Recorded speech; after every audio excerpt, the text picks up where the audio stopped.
Aloha, it is winter, and I am Samu, and I have been reading some books. I'm gonna break them down by genre. 2 of them are mysteries, 2 of them are like fantasies, and then the rest, 4 or 5, well, science fiction. Only one of these books is a 5-star book, and that is the first book, that is The Tainted Cup by Robert Jackson, Bennett or Bennett Jackson. Why is your name that way? Why is your name that way? Why do you have 3 first names? This is a mystery set in a fantasy world. Like, this is straight up a mystery, like a very classic Holmesian mystery. So if you go into this expecting a more fantasy focused book, you're gonna be disappointed. It's just a classic mystery, which I love. 5 stars. We follow Kol, Kol, and he lives in like whatever this world's equivalent of, like, I guess a village, a small town, and he is the assistant investigator. Anyway, somebody dies in a very gruesome and strange, weird way in the home of like one of the rich families of this world. This world is like very like regimented and costy. Anyway, our main character Cole, he has to be the eyes and ears of this investigation. He and Anna, who is our Holmes. I usually don't like Holmesian stories. I don't like Holmes in general. I find the Holmes character annoying, but I love this. I loved Anna, just like I like Psych, which is apparently Holmesian according to this one video that I saw on my recommended that I didn't watch. But like, you know, I like it because they're goofy, because the Holmes characters are not like cold, dickish savants. They're goofy savants, you know? So I loved Anna. She's great. She's funny and irreverent. She's hilarious. Anyway, he and Anna have to investigate this weird, gruesome murder in this rich, powerful family's house while a crisis is happening. And this is a world in which such crises are like seasonal occurrences. It's a very like Attack on Titan style crisis. I will say I was having a hard time like picturing what was going on. The descriptions of things were like hazy, you know. I think that was on purpose, but it's like I want to see what's going on. Other things I loved Anna, like I said, loved her, enjoyed her character so much. She was so much fun to read. Even Cole, I liked Cole, you know, he was sweet, just cute, you know. Cole's cute, but Anna is the star of the show, and I loved her. I loved also how the tech of this world was based on severely altering like the genes and makeup, I guess, of plants and animals including human beings, like severely. The people have like specific abilities and they all have their own drawbacks and such. I thought that was interesting. I did not like the fact that there were horses in this. I don't like horses in my fantasy. Like, I just don't. Oh my god. Just give them cars. Endless trash! The entire political, social system is very rigidly structured and like very regimented, and everyone has their thing that they need to do.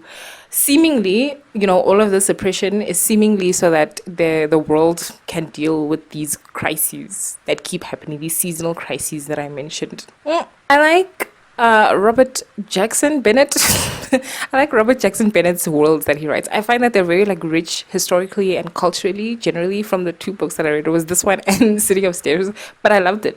Like, I feel like I'm in a real world that has existed for a long time. Also, his writing is very immersive, or he's just the author for me. I will say, though, that this is like a very first book.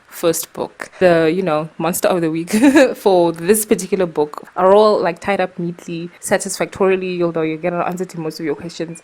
But there are still like the bigger mysteries of the world as well. There's more to explore in the world. I feel like we just got a taste. So that's why I feel like this is more of like a mystery than the fantasy. I think maybe the fantasy bits will be expanded upon more in the later books. I don't know. Am I going to continue? I don't know. I usually don't read series, but I might make an exception. But I might make an exception for Robert Jackson Bennett, who I think is like one of my new favorite authors. I don't know. We'll see. Anyway, the other mystery that I read, this one I gave a 4.5, solid 9 out of 10, and this was Fall by... forgot her name. I just said that I don't read series, but this is the second book in a police procedural mystery series following the detective Harriet Foster. I love these. Like, this is great. I liked this more than the first one. I don't know why. I loved the first one, had a great time. Loved this one too, had a great time. This is like an episode of Law and Order Criminal Intent, which is the best Law and Order, of course. But like, that's what it is. That's it. So we follow Detective Harriet. She has to figure out who done it, the who done it of the week. This is set in our world. It's set in the real world. It's set in the US, in Chicago, question mark? I think it is Chicago. I don't know. It's set in the US, somewhere in the US. But this feels like a fantasy also, just like the Tainted Cup, because in this book the police are very, very invested in finding like the actual perpetrator of crime, and are not just satisfied with, oh, this guy looks like he might have done it, because that's a fantasy. Did I figure out who done it? Yes, because this is like an episode of Law and Order Criminal Intent, so I was doing a little bit of meta gaming here, obviously, but what was a mystery was the motive. What kept me reading was the motive. And I just like Detective Harriet. Like, I like her, I like the idea of a black police officer trying to do the right thing. So those were the mysteries. Now let's move on to the 2 fantasy books that I read. Both of them were fantasy romances, I think. Then I read Someone You Can Build a Nest In, and I read this because of Prim Reads. He enjoyed this, and of course I also enjoyed this because we have very similar taste. This is a fun and funny, dark fantasy romance. The darkness in this is not like, grim dark stuff like violence and like oppression and stuff. Well, the darkness is like sad, somber, melancholy, like, I don't know, uncomfortable. We start off with Shisheshin, our main character, and she is a monster, a very likable monster. She has a pet bear who is blue, and the name of the bear is Blueberry. Excuse me? She's very likable to us, the reader, but people in the books are scared of her because they don't know her. They're not in her thoughts like we are. Anyway, events in the book lead her to meeting her love interest. I forgot her name. She's also she's sweet, and then they kind of fall for each other, and it's adorable. But then shenanigans, things happen. Things get gradually darker and darker. There were twists and turns that I was not expecting at all.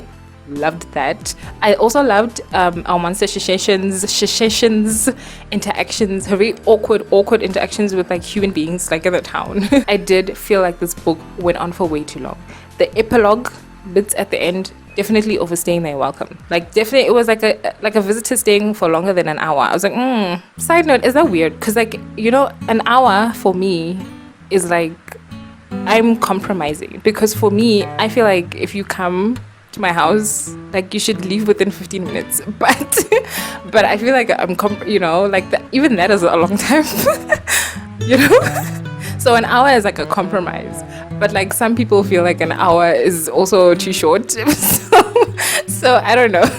Anyway, this is why tips for extremely introverted people like me. This is why I'm always the visitor. I never have people over. I'm like, I'll come visit you, don't worry. So I can leave in 15 minutes.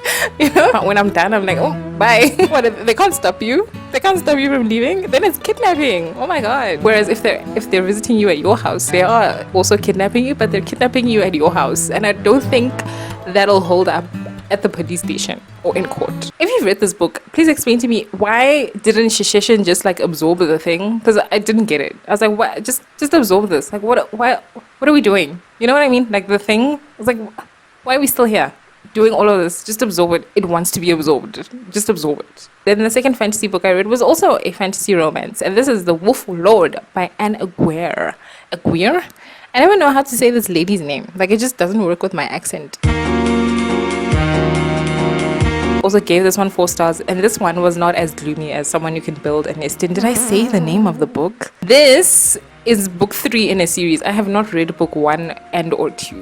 The thing with these long fantasy romance series is that the story is important, but the story is secondary to the romance for me personally. The story is important. I'm obviously reading this because I care about the plot somewhat, but what's important to me is the romance. And so I'm looking for, what romantic dynamic do we have in this book, and what are the characters like, In this book, our characters was an ice queen. She's like a fake ice queen. She's one of those, I'm not actually an ice queen, I'm actually sweet, but I have to be an ice queen because I'm like the queen. And people, I have to act a certain way, otherwise, whatever, like I'll take it, fine. We have that heroine, and our guy is like sort of like a charming, rakish type of guy, but without being a hoe. That's them. They were cute together. They were very cute. I do like our heroine. Our heroine wasn't a real ice queen, but she was a real, like, take charge heroine. You know what I mean? Like, she can hold her own in a fight. She, at some point, beheads someone, executes someone with a sword. I was like, oh my god. This is so hot. Anyway, so those are the characters, and that's the romantic dynamic. That's the romance part of the fantasy romance. The fantasy part of the fantasy romance is that our heroine, she is like a princess, kind of, and she wants to like take control, take back the throne, and unite her little kingdom, as well as like the other clans of fantastical, people. She's also like fantastical in some way. I think they live long or something. They have like magic powers. I don't care, whatever. She wants to unite everybody so they can fight the common enemy. That's basically what she's doing in this. There's like a lot of court intrigue. There's like some mysteries as well. One of the ways in which she wants to achieve that goal is of like uniting all of the clans is through an arranged marriage, of course. So she sends letters to everybody, and the Wolf Lord is the one who's like, all right, yeah, I'll take you up on the offer. And they come to an agreement. The romance is a nice, slowish burn, I was happy with how things progressed romantically. When she chopped that person's head off with a sword, I was like, oh my god. Also, I just love A Marriage of Convenience. Loved it. This was a fun book. And I did feel like I missed a lot of like the world building stuff because I jumped in book 3. So I had a lot of questions that I'm sure would have been answered if I had started from the beginning. Like what's going, like the currency? How do normal people live? Like how do you buy stuff here? Like I didn't get answers to those questions, but I don't blame the book for that. That's definitely me. Like you don't start a book in book 3 and then you're like, oh, what's going on? And why don't I understand anything that's happening in this world? Like that would be silly. So, I get it. But I got the gist of it. Like I understood, okay, there's a common enemy and these are the clans that we have to unite.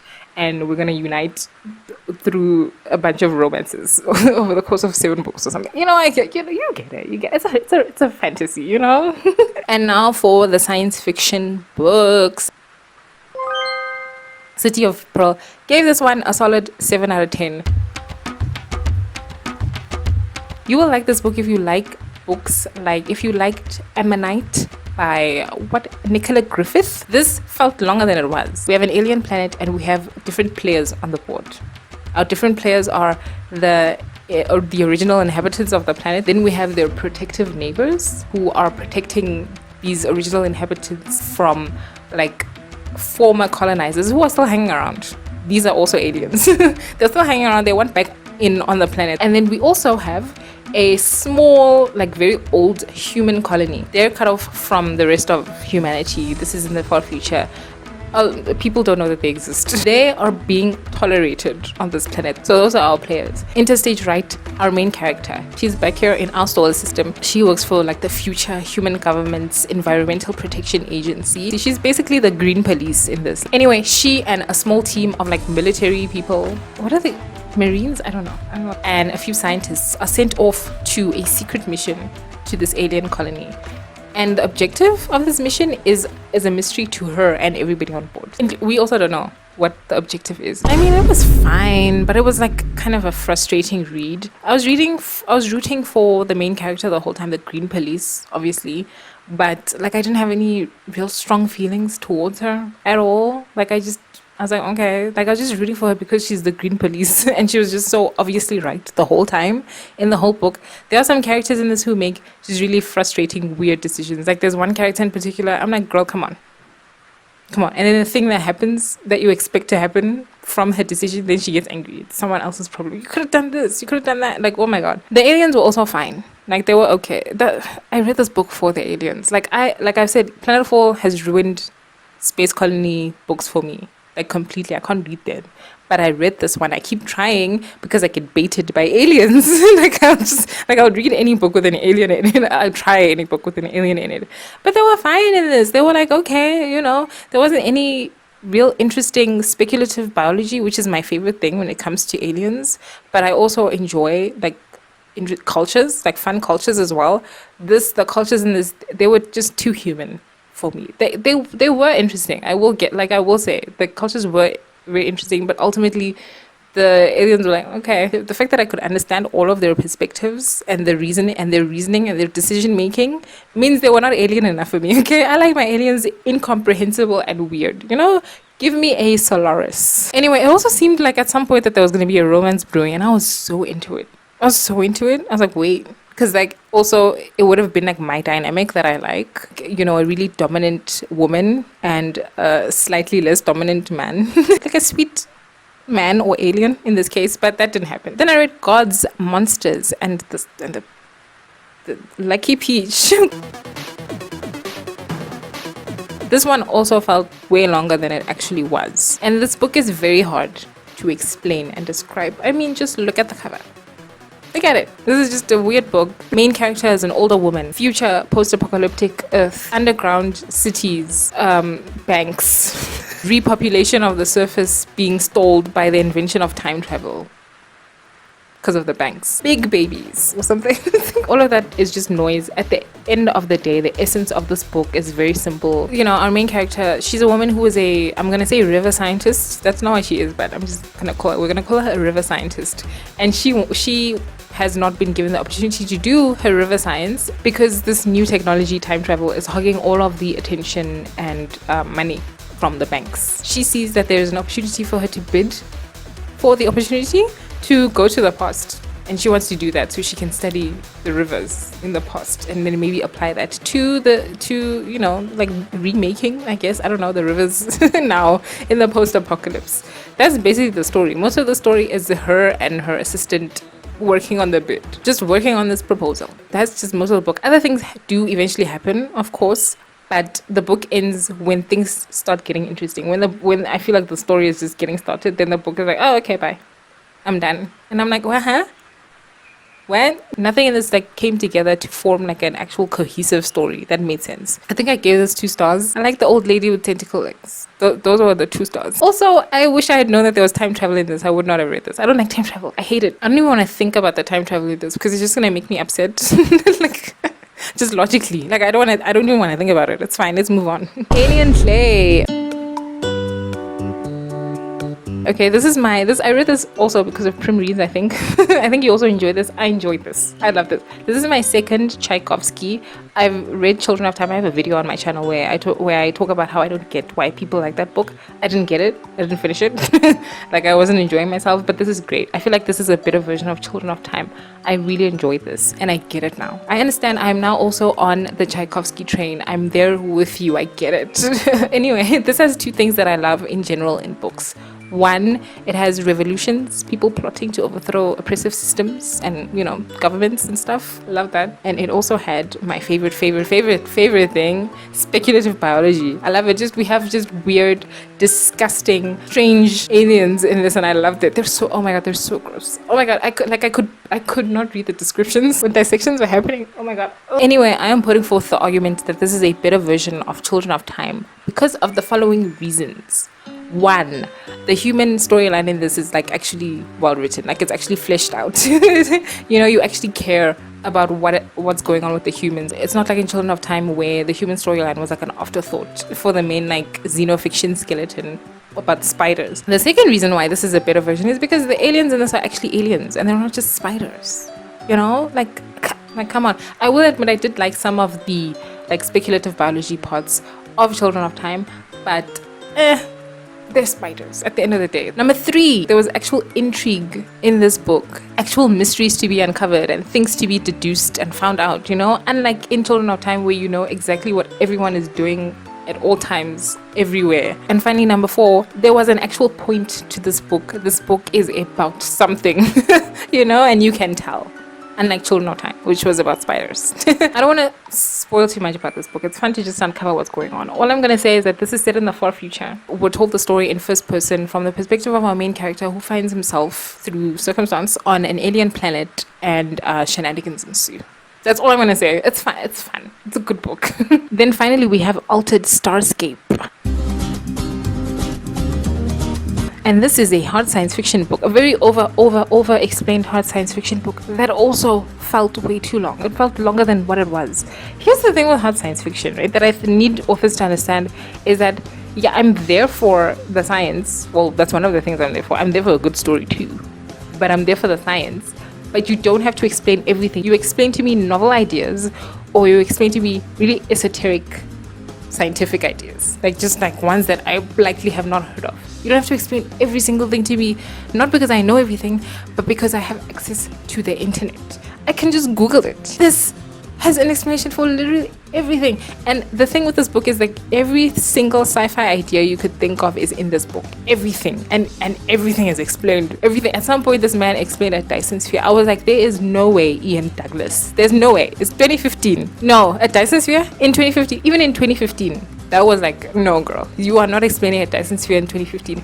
The person who is likely to pick up that book is a person like me. Someone who salivates at a book cover with a depiction of a spaceship on it. I mean, I was going to say something else, but like I think salivates will have to do.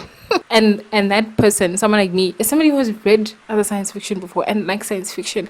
And we have come across Dyson spheres before. Even in 2015. Oh my god. And why was just that? It was like the Fermi paradox. I was like, there's no way. You are not going to explain this. Like we get it. We know. The Fermi paradox. At some point he explains EMPs. Remember EMPs? Remember when EMPs were like in every single movie in the 2000s? He explains that too. I was like, Ian, no. What are we doing, honey? No, okay? No. And again, every sci-fi concept is in this and everything needs an explanation. Anyway, we also have paper doll characters. We get other perspectives sprinkled in every now and then, but our main character is the captain of the ship. I don't know. What at the head of the ship, the military head of the ship. Military head of the ship. He's like an old divorced dude and he has like a sexy robot sex doll. And I think the sex doll exists so that we can have conversations about AI and stuff and the singularity and about like, those same tired, stale conversations that were stale in 2015 also about, what is life? Is a robot alive? Is AI alive? Is it life? Does it have rights? The same ethical and philosophical conversations that we've been having since Asimov. The plot itself was also silly. It's just humans playing silly political games that they have no business being in, involving themselves politically with beings that have existed way longer than we have, who are more technologically advanced. It reminded me of like Eater by which Greg Benford probably, or Bear, I don't know, I think Benford. Eater by Gregory Benford, where you're telling me no one else thought to do this? Like in an entire universe teeming with life, we were the first ones to come up with the solution to this problem. Like what? And the solution is so simple. You're like, there's no way. But anyway, it's one of those. Bit silly. So you might be like, okay, Samu, you hated the writing. You hated how he explained everything. You hated the characters. You hated the plot. Why did you keep reading this book? Let me tell you, I have been making do recently.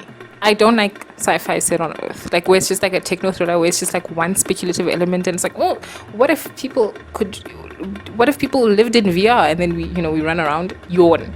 All right, I've been making do with the space colony ones, where maybe there's like a habitat in space, maybe there are aliens, maybe there's a colony on a planet and there are aliens, whatever. Like I can get by on that, but this is my shit. And what I mean by that is that this is a huge, sprawling science fiction that is so huge in scope, in space and time. I miss this. I miss this so much. Like, yes, Ian, take me to the center of the galaxy. Yes, Ian, take me 6 billion years into the future. Yes, girl. I just love those types of science fiction where a book just makes you feel how huge the universe is, but also makes it small. Oh my god, I love that. I was enjoying myself. I miss that type of science fiction. Like it's been so long. I think the last book like that I read was Space by Stephen Baxter. Love that. All-time fave. Love it. But like I miss this. I miss just big improbable things in space. It's so good. Loved it. So that's why I kept reading, even though I was like struggling. That's what I want. Tell me about the Space Federation of like billions of aliens. Tell me about aliens that are so old that it doesn't make sense. It's described to me a ship, and like I don't care how people get from A to B in science fiction, but if you can come up with a scientific excuse for why you can go to another galaxy in like 10 months or something, I'm cool with that. Fine, great. But I don't care. Just take me there. What's going on over there? What's going on in Andromeda? Tell me. I'm sounding like the fantasy people who are also having conversations about how much they miss epic fantasies or whatever. I feel like that. Like, what happened? Maybe I'm just not finding finding these books. Anyway, that's why I read this book, but like it's not great. I gave this 2.5, like a solid 5 out of 10 book. The scope of this book was enough to make up for its shortcomings for me, I think. But if I had read this like maybe immediately after reading Space by Stephen Baxter, I would not have finished it. I would have been like, oh my god. No. Anyway, so those are the books I've been reading this winter. I will see you next time in the next video. I'm probably gonna talk about Glory, which is the African book for the month, and then I want to talk about some non-fiction I've been reading. Anyway, currently, what am I reading currently? I don't think I'm actually reading anything. I have been, oh my god, obsessed with The Beef. Like just any video that YouTube recommends to me about The Beef. Like we'll be getting 2-hour-long videos. I'm like, oh wow, because I'm watching this. I'm obviously Team Kendrick Lamar because I have good taste in music.